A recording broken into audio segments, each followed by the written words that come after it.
week 6.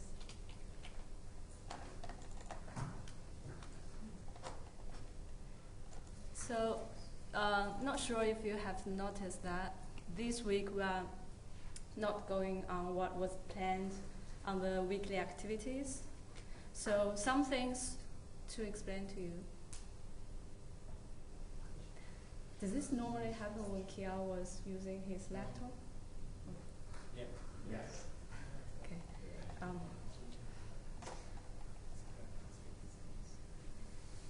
So you might go to the Canvas. We have the weekly activity sheet, so you could see it's already being updated.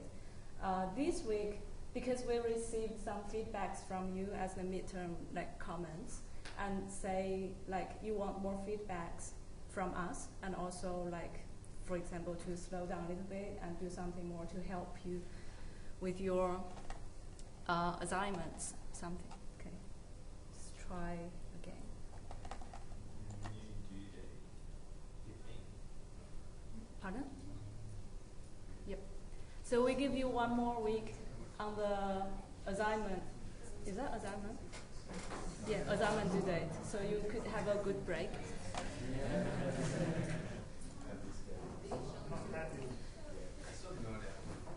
Hey, I'm not happy. If you want, you can still Okay. on the 7th. Okay, so one thing is we just to repeat again that to help students that we have more interactions, like you have some questions, so we can write back to you. Later, another slides I already showed you how to put your comments or questions on. And next one is we plan to review the midterm test with you because for previous years, students always want to see where they made mistakes. So that was the plan on this week, but then we realized some students need to take the deferred test. So probably next week, Kia will go through the mid-test with you, so you could see where you probably hadn't made mistakes. And another thing would be some comments received from students, like in this course, we might require many knowledges from other courses like fluid dynamics, heat transfer. So you prefer us to put some formulas in the tutorial handouts, which is a new comment, so we haven't done anything to improve that yet. But I hope everyone know that every week in the tutorial, I will make different slides. So in the slides, I will also put all the formulas you need with you. So if you don't know that, just check the Canvas. We have the tutorial slides. You will have the formulas. And then we have a new weekly activity. So you will see you have another week to complete your assignment. And also, this week we will only focus on the heat exchanger analysis, although it was planned in some conduction problems, but don't worry, we'll arrange all the things. And then after that, we could provide some help with your condenser assignment, because I guess there will be something needs clarifying about this part. And then for the heat exchanger lab, a part of students already done the lab, and another group is going to do that after this lecture. So that you can start doing your calculations, and I think all the results we get on the other day was good for you to proceed. But as we said, if you are worried about that kind of data, I will try to upload this part of sample data maybe tomorrow. So that's something about heat exchanger lab. Okay. So these slides I already showed you. So if you have any questions, go to this page, put your question on, and you might probably receive our answers within 1 or 2 days. And then that would be to review a little bit about heat exchanger, although it's like we already spent 1 week on that. But we have a mid-test, so probably you already forget about something about heat exchanger. And it's worth reviewing because from this slide, it's very related to your lab report. So in your lab report, you will need to do similar calculations and also focus on the analysis, like the differences between parallel, counterflow, and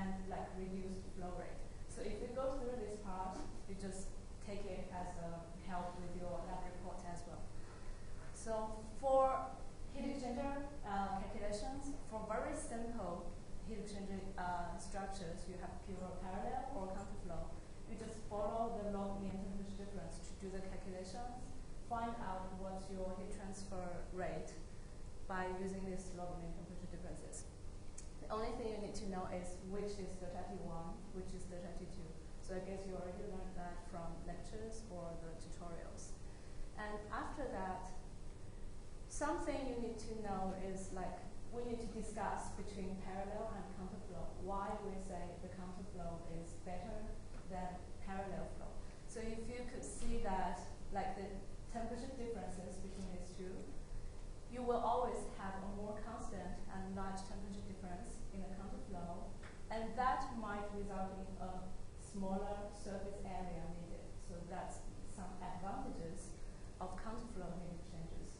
That's part of analysis regarding these two concepts. And then an important concept introduced would be heat capacity rate, and that's just simply the mass flow rate on each side, whether either the hot side or the cold side, times specific heat of hot side or the cold side.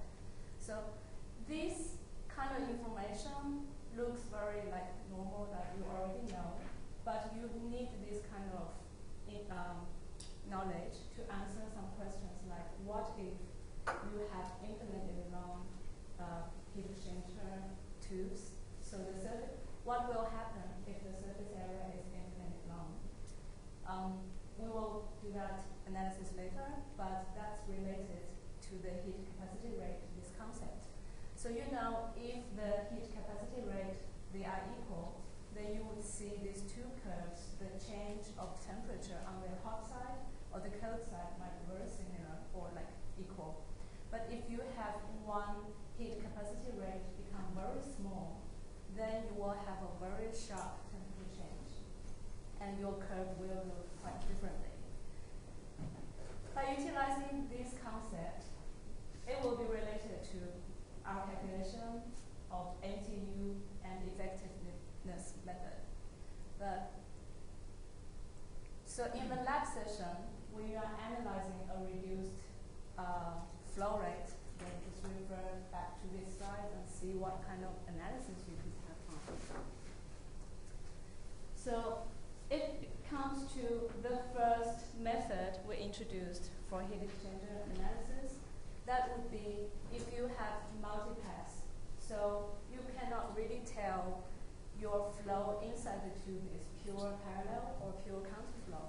In that case, you need to add a different factor, which is correction factor. So that corrects these final results of heat transfer rate. And that is simply by finding out what is your correction factor and adding to this Q equals to UA delta T log 1. And if you do a little bit calculation or analysis on this one, you would see this scenario we will apply this method on is we know the temperature on the inlet, outlet, and also on the other side, inlet and outlet. Only in that way we know all the temperatures. You will be able to find out the P and R and go to the figures to find out what is your correction factor, F, and then you bring the F back to the formula. In this case, because you already know all the temperatures, so it's also easy to know from thermodynamics what is your total heat transfer rate. So for this kind of problem, we usually want you to find out what is the heat transfer coefficient or what is the total surface area about the correction factor method. But another common problem would be we only know what's the inlet temperature, but we don't know what is the outlet temperatures from the heat exchanger. So in that case, we will need a different method, which is the effectiveness NTU method. So you will know this NTU effectiveness method is more suitable for if we have some certain type of heat exchanger, for example, shell and tubing tube, then for that kind of structure, we would be able to know there would be some certain heat transfer coefficient fixed for that certain we will utilize that kind of parameters to do the calculation, and from the calculation to find out what is your outlet temperatures. So if we don't know all the temperatures on the outlet side, then we need to know first a concept of a maximum possible heat transfer rate. So for example, if we have this heat exchanger, and you could see we have cold water with an inlet of 20 Celsius degree, and the hot oil comes from 130 Celsius degree. So in this case, we want to find out what is the outlet temperature on these two sides.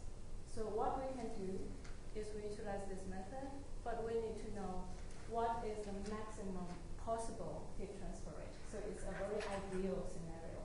But if it's an ideal scenario, then we say we only utilize these two known temperatures. And that would be the ideal possible maximum temperature change of this system. So in this case, your maximum temperature, your maximum possible heat transfer rate is calculated using the known inlet temperatures and times the minimum heat capacity rate. So here, think about why we are using the maximum temperature difference times the smallest, the minimum heat capacity. Why not the maximum heat capacity?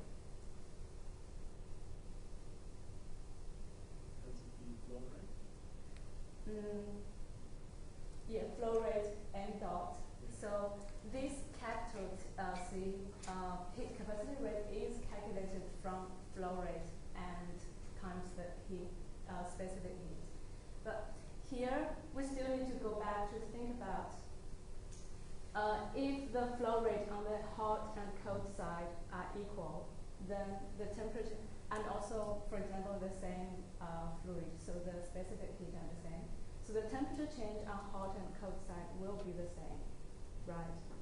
But if you reduce, for example, reduce the cold flow rate, then which side will have a higher temperature change? The reduced one. So on these two systems, only the minimum or the smaller flow rate will cause this higher temperature change, right? Do you agree? So in this system, as we already take the highest temperature change possible to find out the maximum possible heat transfer rate, so here in this part, it must be happening on the slower flow rate side. Although, just from the numbers, if you have the Cmax times the delta T, you will have a higher value, but that kind of maximum value is not realistic. You will only have the maximum temperature change on the smaller heat capacity side. So that's why the definition of the maximum possible heat transfer rate, just make it physically realistic, should be from the smallest, the minimum heat capacity rate times the known temperature difference. So that's the definition you need for the maximum possible heat transfer rate. Any questions? No? Okay. And then the actual heat transfer rate in this scenario would be the number we want to know. We want to utilize this method to find out what is Q dot. So in this case, if we could know the effectiveness from some certain heat exchangers, then by utilizing the maximum possible heat transfer rate, then we'll be able to find out what is the actual heat transfer rate.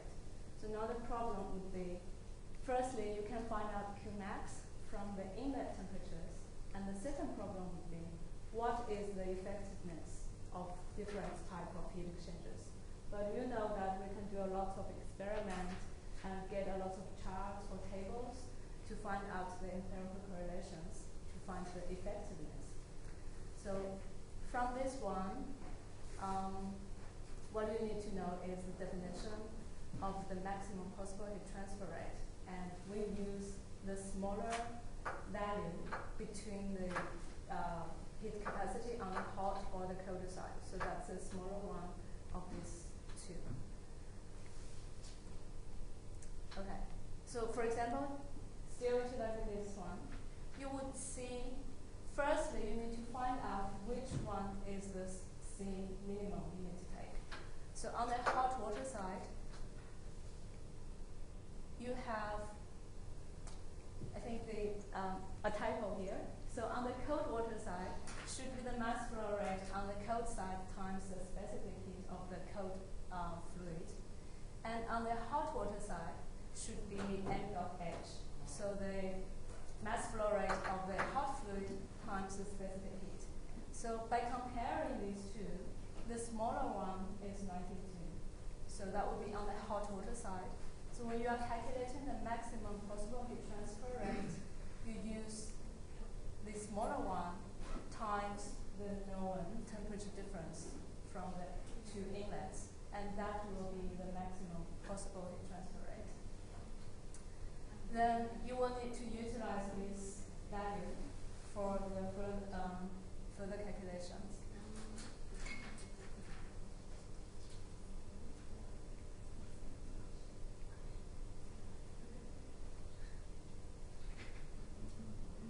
Okay, so here is an analysis. If we draw some figures,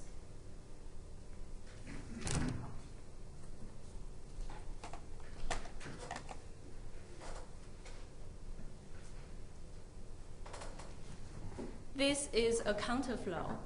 So for counterflow, we would say like the temperature, like T hot or T cold. The hot fluid will be cooled down and the cold fluid will be warmed up. So that's for some case. If these two are parallel, then we would say the heat capacity of the hot and cold side are the same. But now would be, if you think about what if you have a very large heat transfer surface area, for example, on the cold water side. So in your heat exchanger lab, I guess you will have a question like, what if your tube is infinitely long? So that would be the same question as it has a very large surface area. So if it's in that scenario, what will be happening to your curve? A different one. Just take 1 or 2 minutes, think about that, and draw the curve.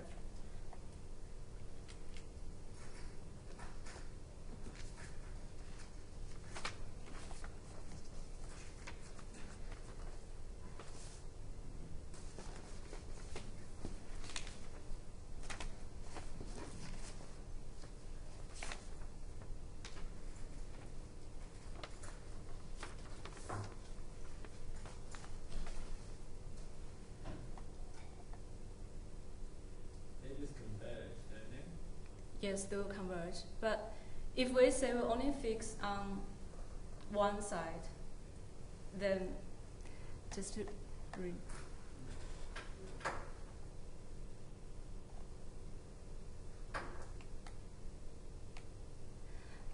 If you still take this case as an example, actually you can do a calculation.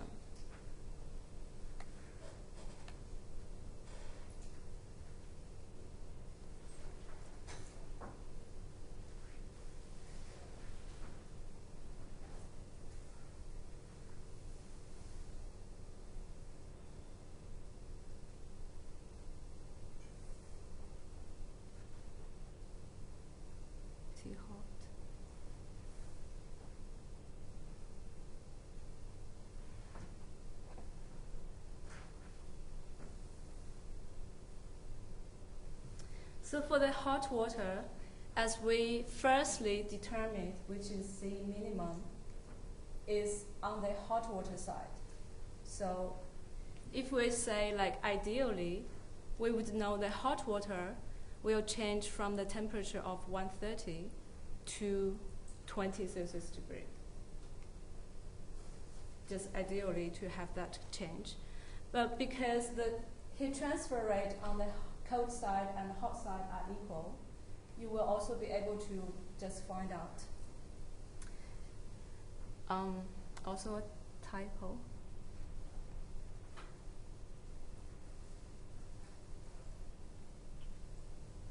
So your cold water is changing from 20, but because the heat capacity rate is a little bit higher for the cold water side, so it only have a smaller change with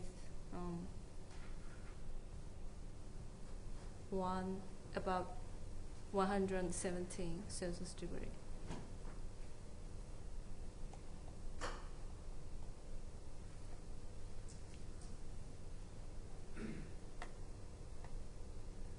So if we have an ideal heat exchanger that when we could know a maximum heat transfer rate will be achieved, the steps would be firstly, the maximum heat transfer, the maximum temperature change will only happen on the smallest heat capacity side. So you will see the hot fluid is changing from temperature, the maximum to the lowest one, but not necessarily on the cold water, on the higher heat capacity side, because from calculation you will know the temperature change is a little bit smaller than the other side. And this kind of change is simply caused by having the difference in the heat capacity rate. So this is a practice for you to know some kind of figures should be look like in this case.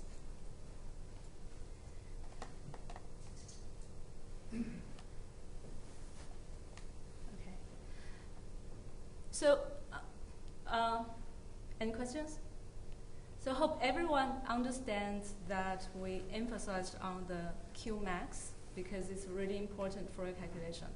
In your heat exchanger lab report, since you know all the temperatures at the inlet and outlet on each side, then you will be able to find out this value first. But you will also be able to know what is your actual heat transfer rate by using thermodynamics, just using Cm delta T.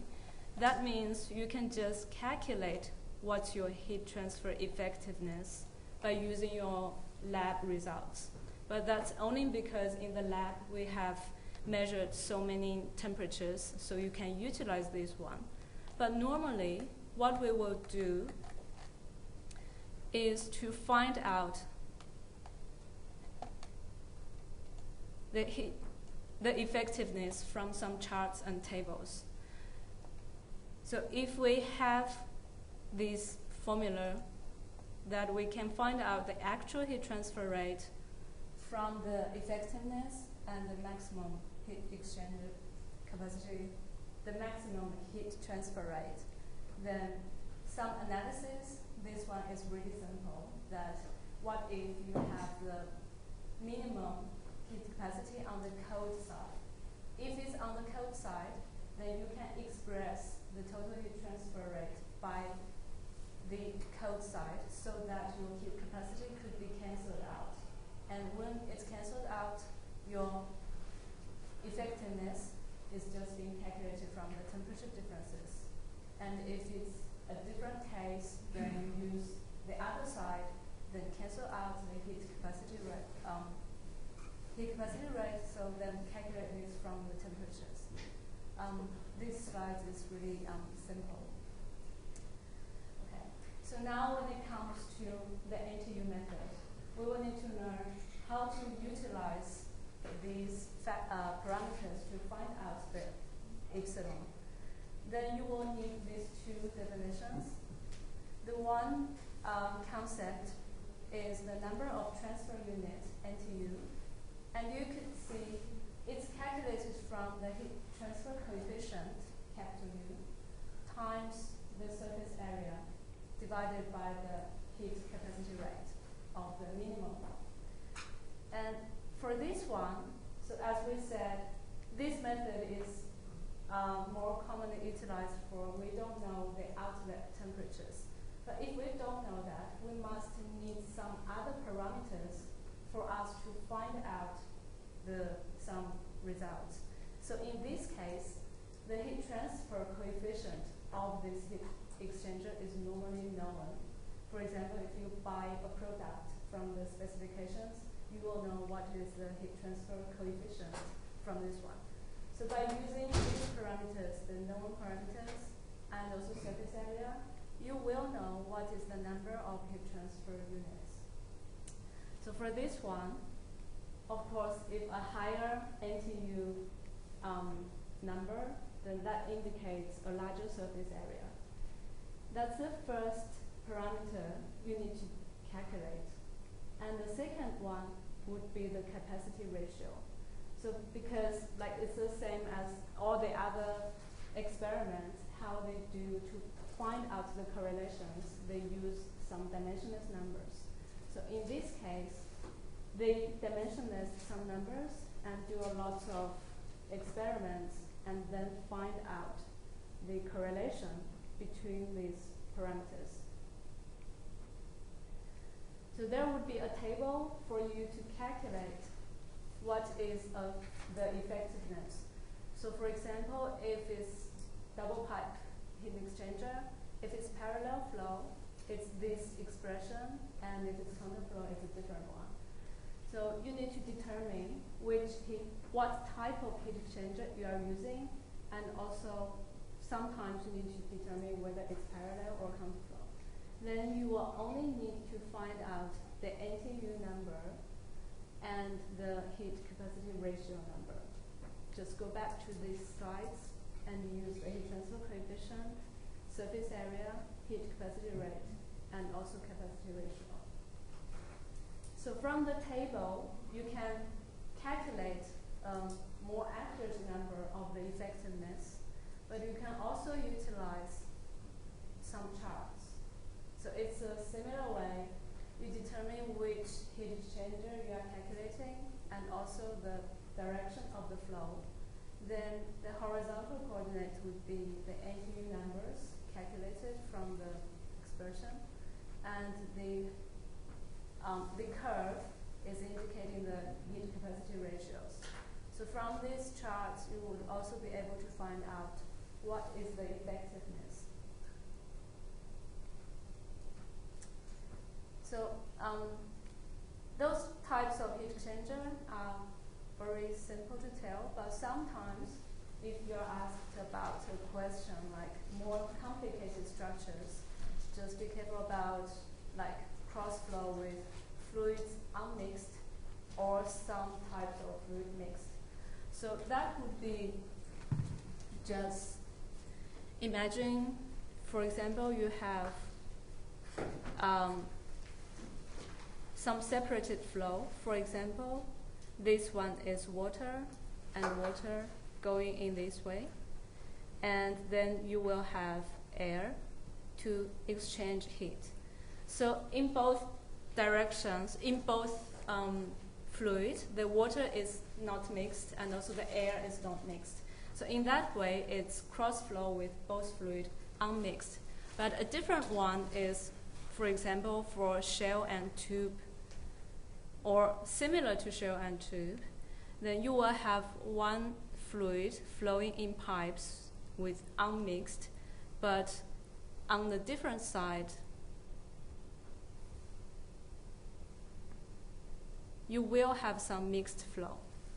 So that's some small differences of these two. And when you are determining which chart or which equation you should use, you need to be very careful about the descriptions.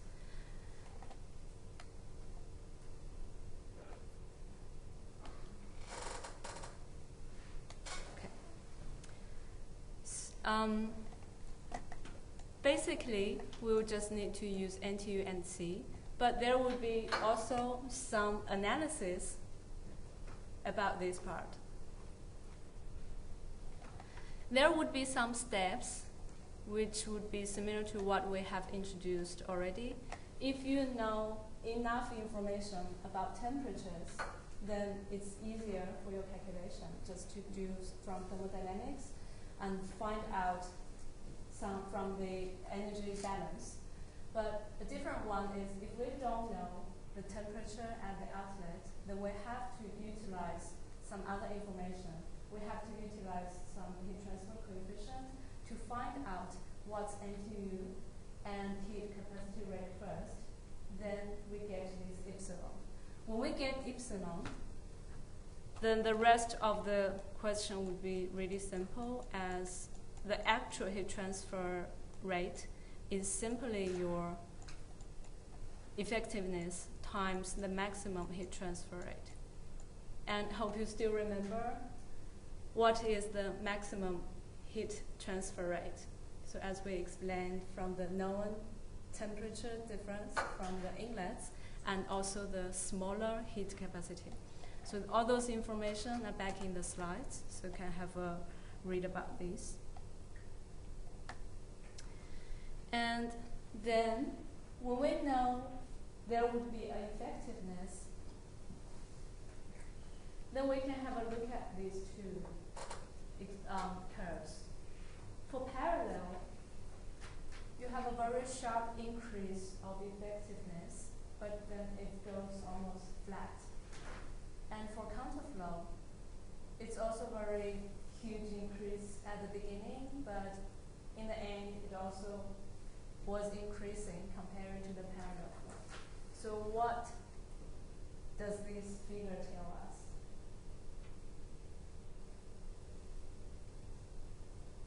If in this figure, for parallel flow, is that good that you can increase the heat transfer areas to get more efficient heat transfer performance? Okay, so this figure is just simply telling you that because NTU number is also indicating the actual heat exchange surface area. So if you continue to increase the surface area in parallel flow, the effectiveness is not changing that much. Just for this case, would be below 50%. But if you have the counterflow, by increasing the surface area, you are also continuously increasing the heat exchange effectiveness. So if you relate these two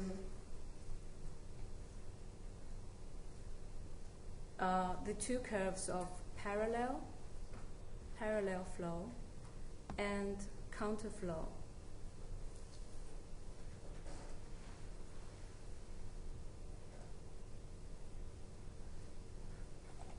so hope you can just master this kind of information or the knowledge and be able to do the analysis. For parallel flow, if you continue to increase the distance, then you will see the temperature difference of these two fluids is actually becoming smaller and smaller. So in that case, the drilling force for these two fluids to exchange heat will be really weak. So that's why even if you continue to increase the surface area of these two, you are not increasing the actual heat exchange rate between these two fluids. So your effectiveness of the parallel flow is still like almost flat when you're increasing the surface areas. But for counterflow, because we say the temperature difference between the two fluids could be relatively larger or relatively constant in this counterflow scenario. So if you continue to increase the surface area or the length or like just the heat exchange surface area, you will still have a relatively large temperature difference. In that way, continually adding more surface area, you will have the effectiveness increased. So there will be more heat exchange between these two fluids. And so in between these two flow would be the cross flow. So that's some kind of value in between these two. And then that's for heat exchangers with some limited value of heat capacity. And a different case is, what if your heat capacity ratio is 0?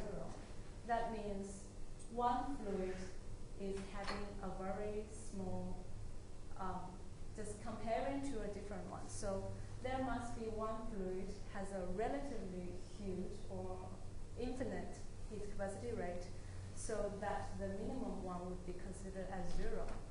So in that case, what scenario would match this description? So you need to have a very huge difference in between these two. So you possibly have one fluid. No.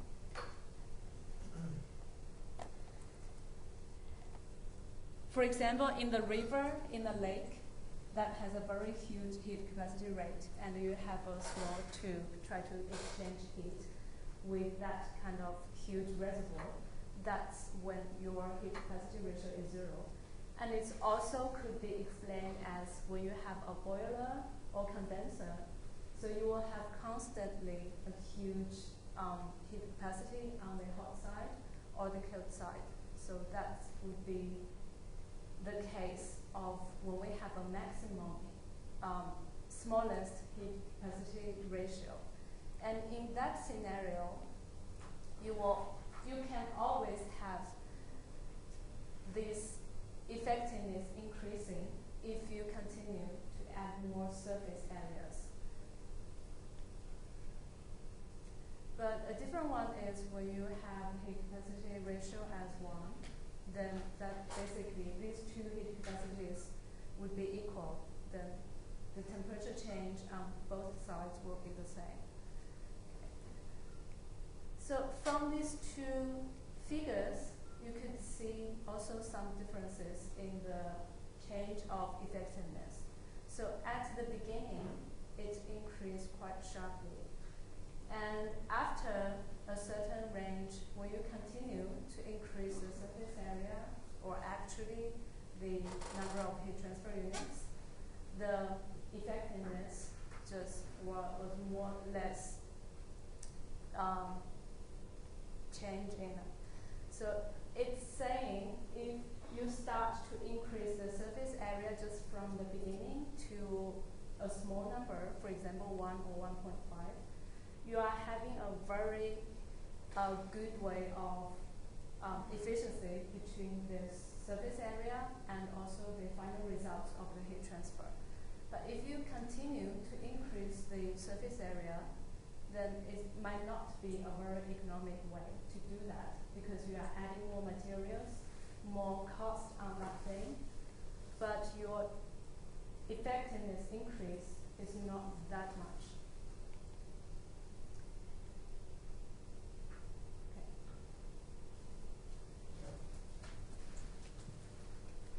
So that would be something about the NTU method that we're going to use.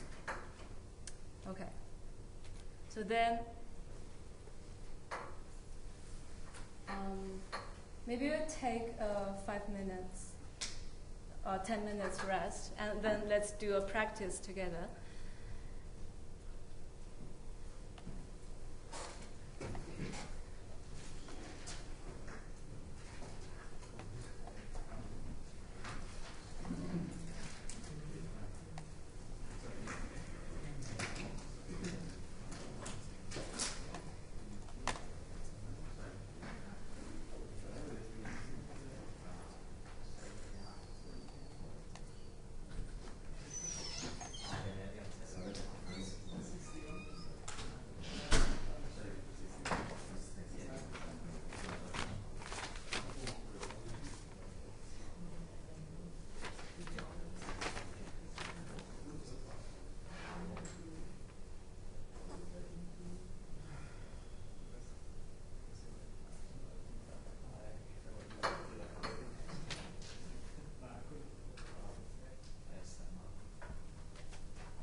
when you are watching that video, can you get the idea why they are doing that? You all get the idea of that? Okay, so that's an important way if we want to do some energy saving things. In a lot of applications, for example, just the laundry in your own house, then you have the washing machine, right? Every time you have that hot water, wash all the clothes, and then you have to drain all the still warm water to the sewage. And if you consider all that system, you still need to heat up the cold water so it can supply the warm water for the washing machine to use. But for the wasted water, although we cannot recycle the wasted water, but there's still a huge part of energy that we can reuse to heat up the inlet cold water. So not only in your own house, but also especially in some hotels or hospitals, they use that kind of washing machine or air dryers pretty much. So in those cases, if you can consider how to do this heat recovery system and reuse some energy from the wasted water, then it would be a huge saving for all those energies. So all those different systems are similar things. For example, you have to supply the cold water, and then you have this gas heating to warm up the hot water. And after that, there might be some wasted water or air could be reused to heat up at the cold inlet side, and some different schematics for you to understand. So we can actually do a practice just using this kind of example. But I wish I could draw these figures on the board, but I forgot to bring my marker pen. I only get the lipstick with me, but I guess I can only do this thing like that. I don't have the wiper. And so for example, the black one is the washing machine. And so normally if you do some research, you will find for some washing machine they have the inlet hot water temperature at 60 Celsius degree. And for the outlet to the sewage, you could imagine there will be a very small temperature drop because it's a just washing process. And we could assume, for example, it's 50 Celsius degree. And if it's in the winter, you have to heat up the cold water from 10 Celsius degree, then through the gas heater or some electric heater, then you have to heat the water up to 60 Celsius degree. If you only do, for example, the mass flow rate, if you do some research online, you could easily get some values, for example, 0.1 kilograms per second. But of course, it's not running continuously. But for some larger hospitals, hotels, they might be running it to under a more constant time. So with this information, the specific heat would be around, for water, like around 4.8 kilojoules per kilograms per Celsius degree or Kelvin. So with this information, you can easily find out what's the heat transfer rate you need for this system. But just utilizing the idea of heat recovery, in the video, it created a tube-in-tube heat exchanger so that the water from the outlet of this, no matter shower or washing machine, you can actually put it as a tube-in-tube heat exchanger. So there would be some, of course, lower temperature on this draining side. And the temperature from 10 Celsius degree would increase to some cold outlet, much higher than 10 Celsius degree, right? So that's would be the idea of how they do that. And if you heat up a higher temperature, then you consume much less energy. So just by utilizing all the things we have learned, you know from the, if you want to recycle the waste water, you know the inlet temperature of the heat exchanger. You also, the inlet temperature of the hot water side, and you also know the inlet temperature of the cold water side. So now, if they say the heat transfer coefficient of your system is like 800 watts per square meter per Celsius, and surface area is 1 square meter.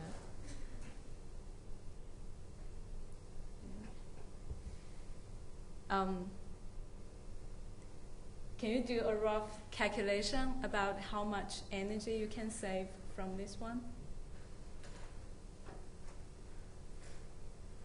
You will need the curve.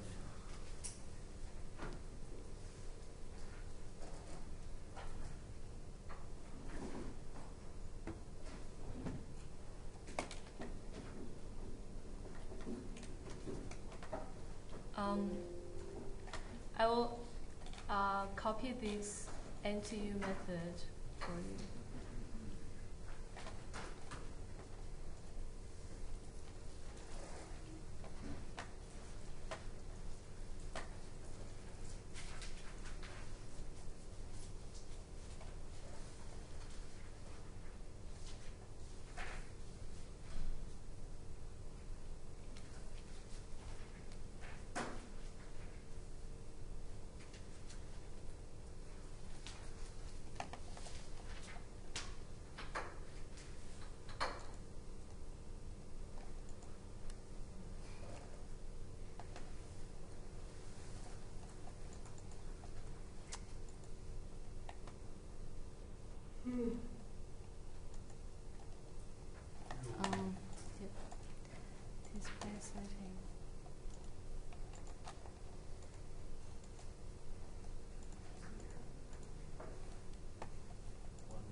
are doing this, I hope you just take it as, because it's a real life application. It could be a game that maybe later in the future you just made something on your own. Because that's, for this case, we really want you to learn the idea of why we need the heat recovery. And this is just very simple example. Say, we can have a very rough calculation using all the knowledge we have learned in this lecture and find out what's the possible temperature change or the energy saving we can have by this design.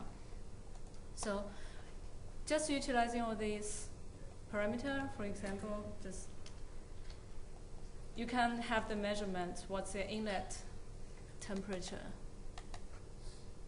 and what's the outlet temperature, and also the mass flow rate can also be easily measured. Then just by thermodynamics, M equal to Cp m delta T, then you will need this large amount of energy to heat up the water from,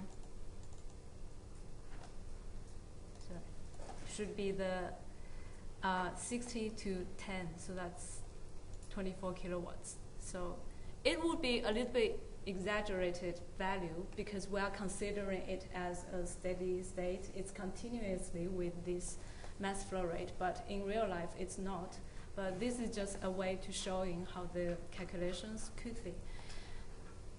And then if we could add heat recovery, then this parallel, if we consider using a parallel heat exchanger, then the inlet temperature should be the temperature of the wastewater, 50, and inlet temperature is still the same as the cold inlet temperature on the other side. So that's the two temperatures we know, but the outlet temperature we don't know. If you buy heat exchanger or you make your own, you can have your own experiments to test what the heat transfer coefficient is. And now we say we know the heat transfer coefficient for this setup is 800 watts per square meter per Celsius or Kelvin, and the surface area is actually 1. So if we utilize the known information, firstly, we want to find out what's the NTU, the heat transfer units, by having the heat transfer coefficient times surface area divided by the minimum heat capacity rate. In this case, from the system, we could say the mass flow rate coming in, and we can recycle all the wastewater out. So the mass flow rate should be the same in this system.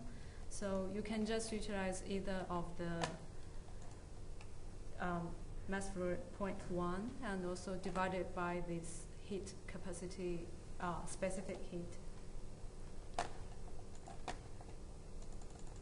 So you have an NTU number of 1.67, and the heat capacity ratio of the smaller heat capacity on the higher heat capacity rate, because they are the same fluid and also the same mass flow rate, so it should be 1. Then from the figure, you find out from around 1.6 to this curve 1, that would be around, like we say, the effectiveness of the system is around 47. So that's the information you get from the chart. And we want to know what is the actual heat transfer rate, but we need the maximum heat transfer rate first. So what's the maximum heat transfer rate is by definition, or we define that as the smaller heat capacity, but in this case it would be the same on both sides. So 0.1, so would be mass flow rate times specific heat.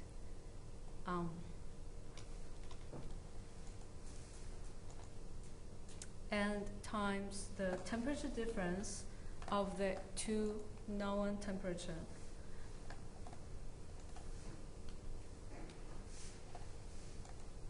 And this should be, if I divide it by 1,000, that's kilowatts. And then you have the effectiveness times the maximum heat transfer rate. And this is in kilowatts. So by recycling the heat from the draining water, you can actually save almost like half of this energy that you need to heat up the water. So that's a quite a lot of saving. Okay.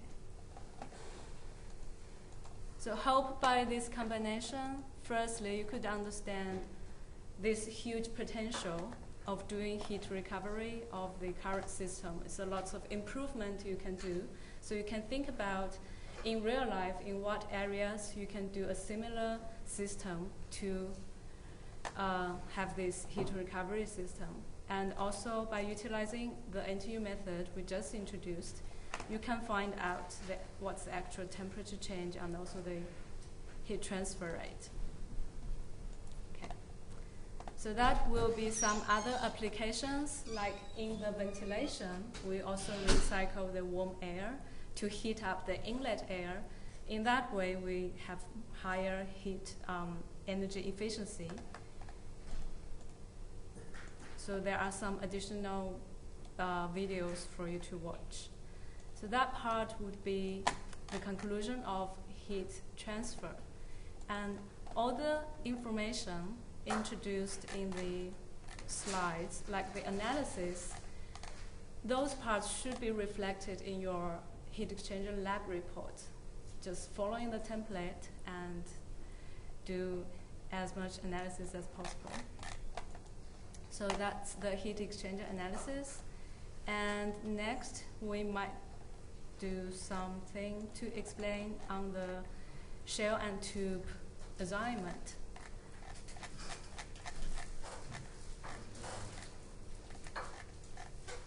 I believe you already finished the first part, right? Because that's about refrigeration. When you are preparing your mid-test, you might already review this part. So when you have finished question 1, then you will have this Q dot number, and that heat transfer rate needs to be used in question 2 for your assignment. But the first thing you need to clarify is, this is a really long sentence that hope most of you get the idea. It is saying,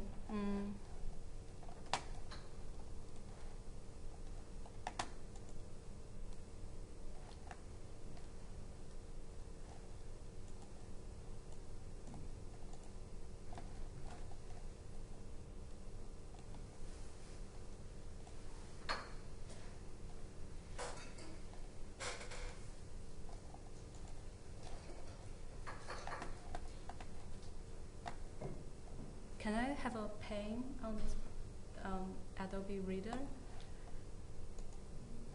Writing, edit. Oh, no. Sign, I did try it, but just. You can always just snip it. Use the snipping and tap on that. Okay, so maybe, okay.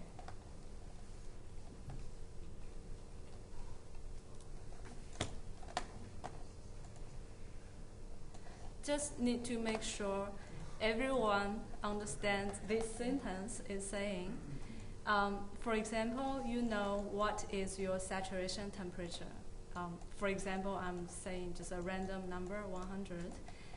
And this is giving you the information of the cooling water temperature, but don't take 11.y as the inlet temperature. It's actually saying the temperature difference. So you should have, for example, some change, and this is your 11.y, and this should be your temperature of the cold inlet. So if you take like 11.y as your cold water inlet, then the following calculations would be wrong. because you have to read all the given information very carefully.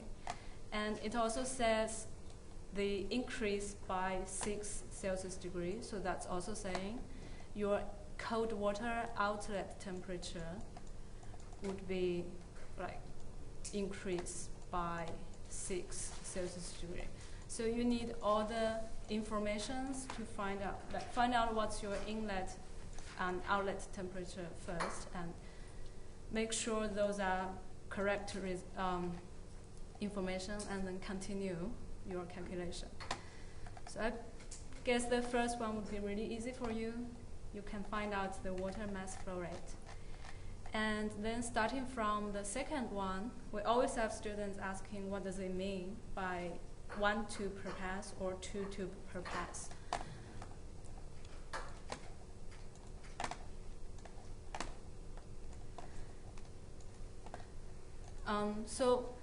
So far at question B, it would be just simply because you know there is a tube, of course, with the thickness.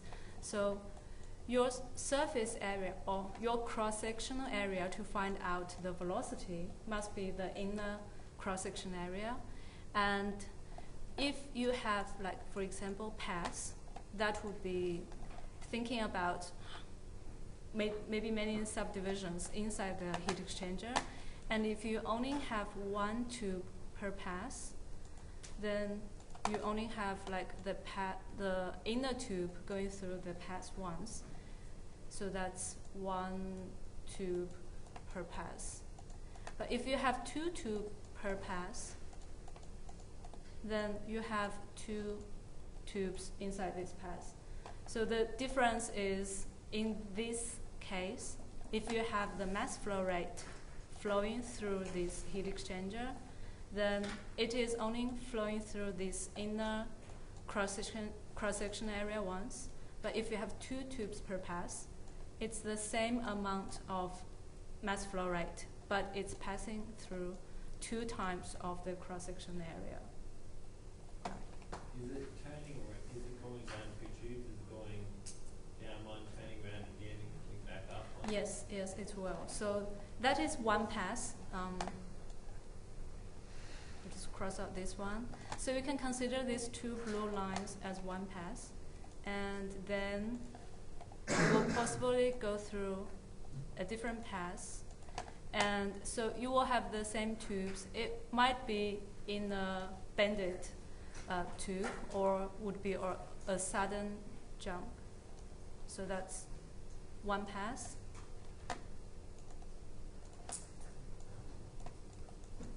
And that's the second pass.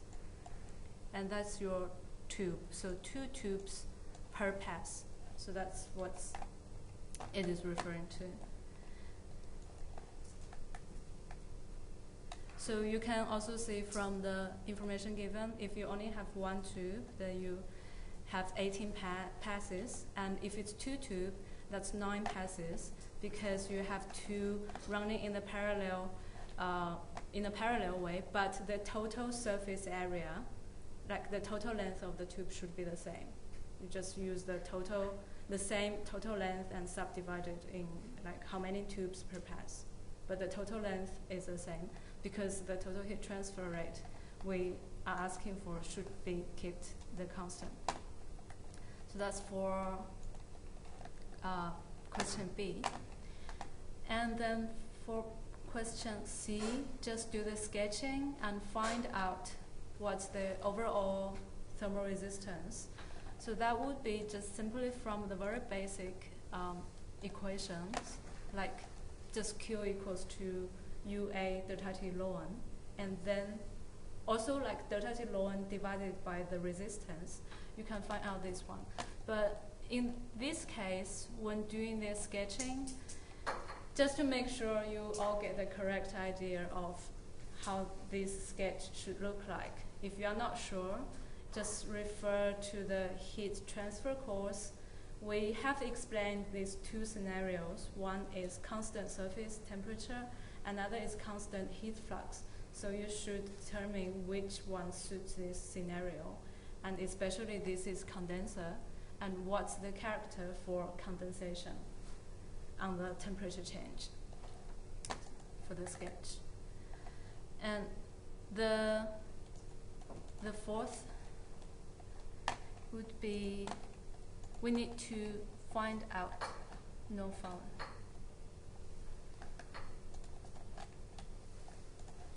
Yes? Question about the maximum thermal resistance.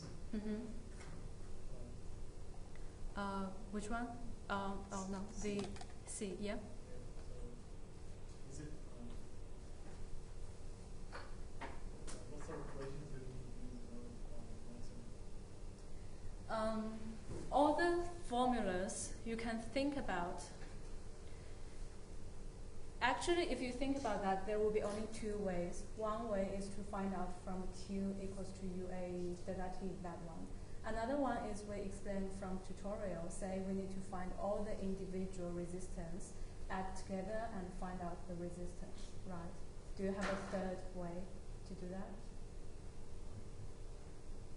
No? Well, we're just discussion, so you can say what's your idea on this.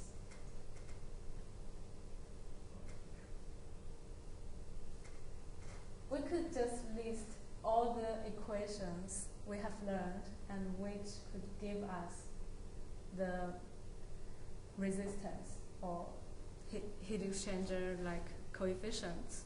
So actually, if you ask me how to do that, I would say just the answer to you. The only equations we can find the resistance is Q equals to delta T ln on the resistance, because it's heat exchanger, so we don't use the linear temperature difference, we need to use log mean temperature difference. And another way, for the tutorials we practiced many times, we want to find out each individual resistance, add together, and that is the total resistance. So the only problem is which method I use to find out the maximum overall resistance. But actually, in this practice, you will find out you need like both methods, but you need to use one to determine the maximum one. You are not able to find out the individual thermal resistance first. I guess that's the idea. Because you don't have the length of the tubes. No, you don't have that. So that's why I think this concept given to you is a little bit confusing, because we haven't introduced before why we need a maximum overall resistance. But actually, this is a quite comprehensive question. And if you do the following two questions, you will find out that we just need to use both methods. And the first one is to find out what's the U or what's the R total value from Q dot. Because you know the Q dot from the first question. So from Q dot and also the surface area and also a temperature difference from this case, there would be a value for thermal resistance, although that resistance is not calculated from your materials, but that resistance should be equal to later when you are calculating the individual resistance. These two should be equal. So that's the idea of this question. You find out a value for R total first and use that to control the following calculations and find out what is your length. Yeah. So that's for the third question, maximum permitted overall resistance. You need to find it out from the heat transfer rate. And for the the fourth one. So firstly, we need thermal resistance network. So what we need to explain to you is only this part to use this relationship.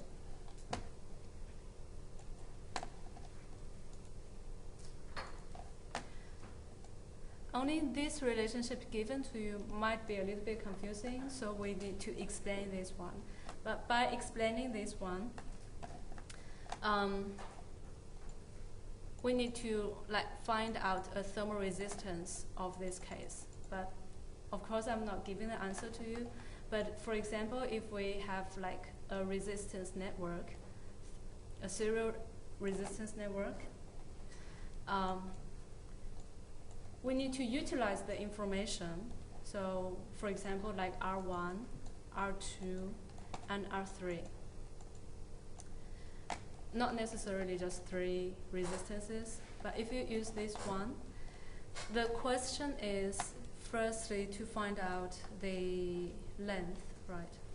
Determine and sketch the thermal resistance, or to determine the individual tube length.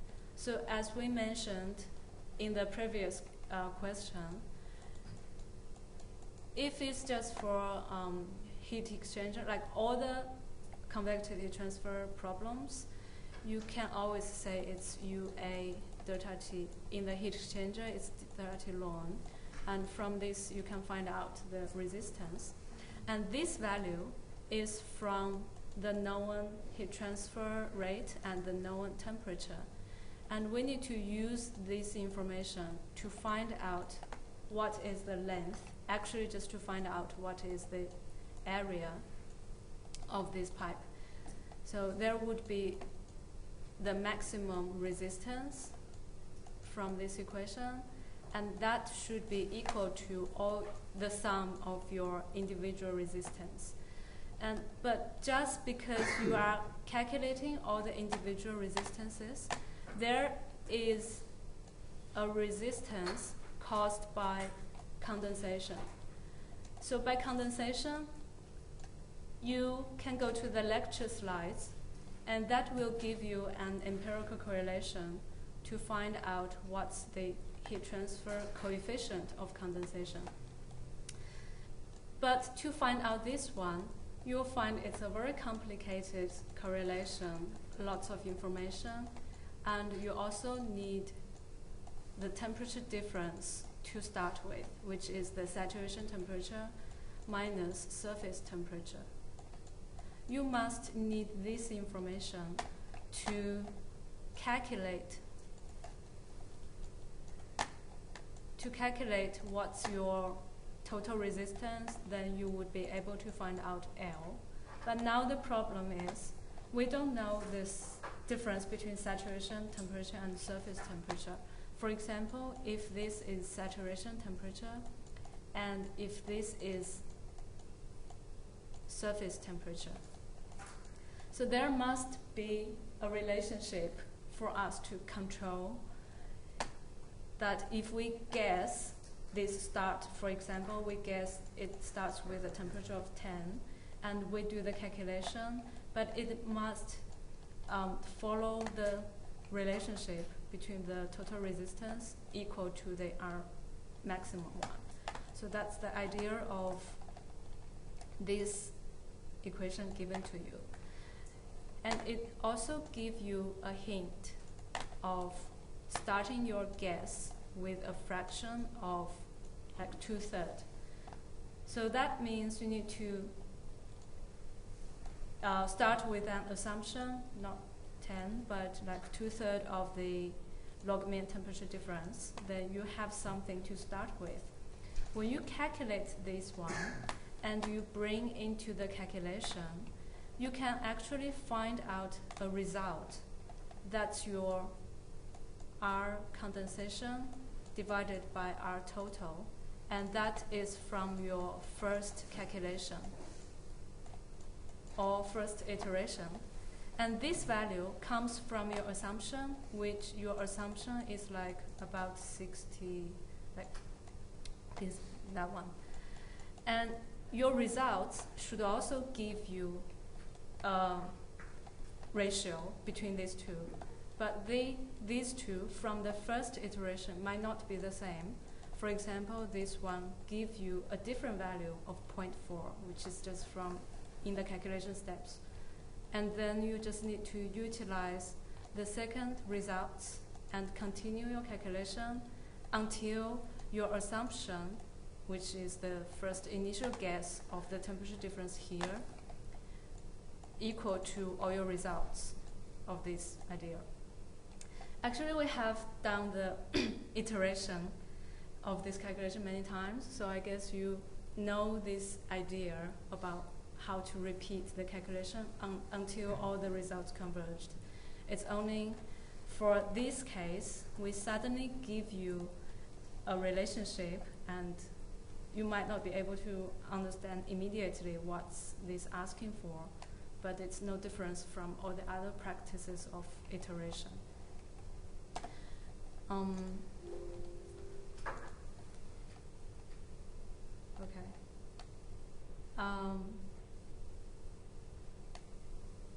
I think that would be all we need to explain regarding the assignment, but do you have any other questions?